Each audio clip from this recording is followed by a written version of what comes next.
For much of the 20th century, the rattan school cane was one of the most recognisable symbols of discipline in many British secondary schools.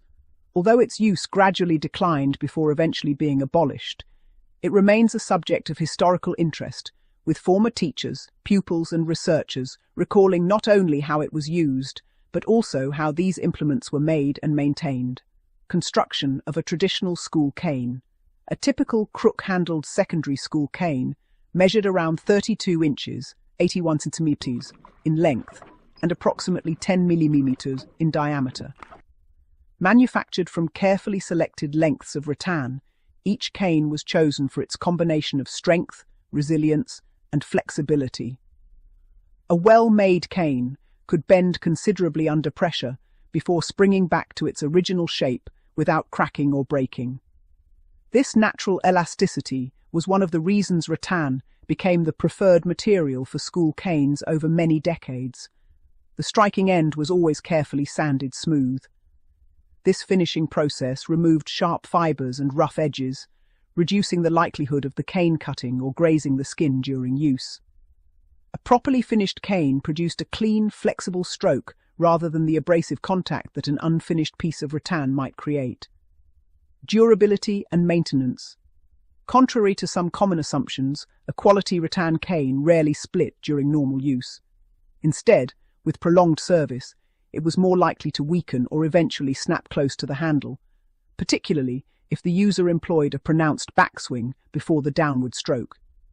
This repeated flexing placed the greatest stress on the section held in the hand.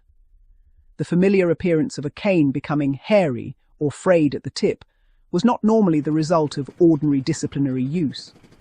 Rather, this usually occurred when the cane had been struck repeatedly against hard surfaces such as floors, desks, walls, or other solid objects. Such misuse damaged the outer fibres of the rattan and significantly shortened the cane's useful life. When excessive fraying, weakening, or breakage occurred, the cane would simply be replaced. Because the effectiveness of the cane depended upon its flexibility and integrity, experienced staff generally avoided unnecessarily bending or flexing it for demonstration purposes. Excessive manual bending could damage the natural fibres within the stem and reduce both its lifespan and its performance. How crook-handled canes were made. The manufacture of traditional school canes was a surprisingly labour-intensive process. Unlike many modern products, they were almost entirely handmade, requiring skilled manual work at every stage. In both England, where the cane was used, and Scotland, where the tawse was the traditional instrument of corporal punishment, production relied on experienced craftsmen rather than machinery or automated manufacturing. The distinctive crook handle was created by softening the rattan through soaking or steaming before bending it around a shaped former. The curved section was then securely tied into position and left to dry naturally. As the moisture evaporated, the fibres hardened and retained the required shape permanently. This process was carried out in batches rather than individually.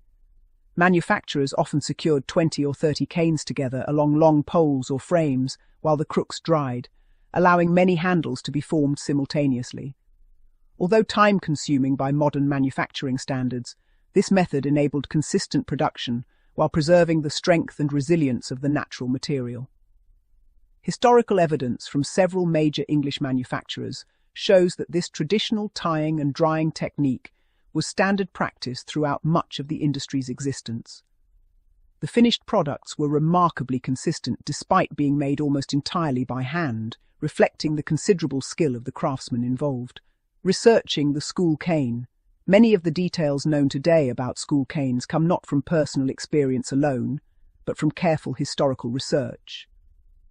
Original manufacturers' catalogues, surviving examples, period photographs, educational films, trade publications, and written descriptions of the manufacturing process all help to build a detailed picture of how these implements were produced and maintained.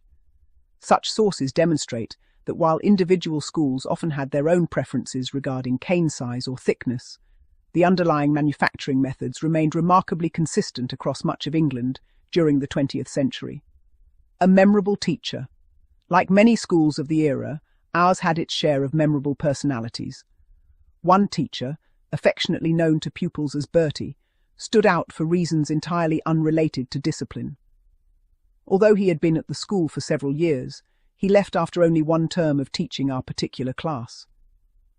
Among the staff, Bertie was instantly recognisable because he drove a tiny bubble car, an unusual sight even at the time.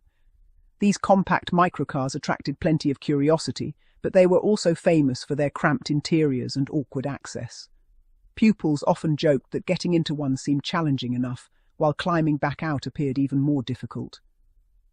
After Bertie left, various humorous stories circulated among former pupils about his departure, many centred on his distinctive little car. Like many schoolyard tales passed from one generation of pupils to the next, they became part of the folklore surrounding a teacher who, despite his brief time with our class, remained surprisingly memorable.